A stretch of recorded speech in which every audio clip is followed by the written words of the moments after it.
Pick a card, any card. It's kind of a mindless hobby. Up to the plate comes Dan Munton.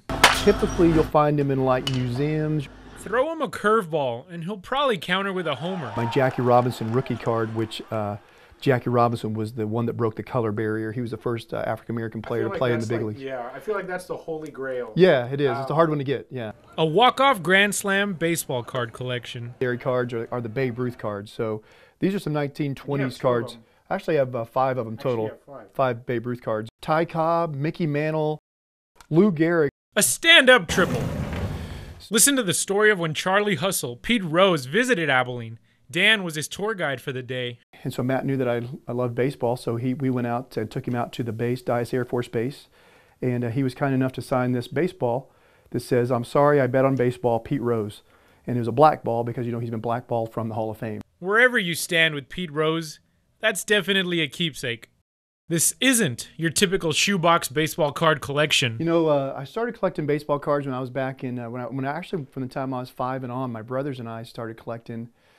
They were 10 years older than me, so their first cards were in the mid to early 60s. You weren't collecting for any value. It was just for a fun time and something you did with your brothers, and your dad would buy you cards. And if we got an allowance, we'd go down and buy baseball cards at the local gas station. So that's how it all started. Ted Williams, Hank Aaron, Willie Mays. Oh, and his collection? It's not for sale. Do it for the money of it. I never have. I've just collected cards because I love doing it. Like a baseball player reaches into his pocket for chew, Dan reaches back into history for decades-old cards. Baseball cards, when you very first started, they were little, looked like little cigarette cards.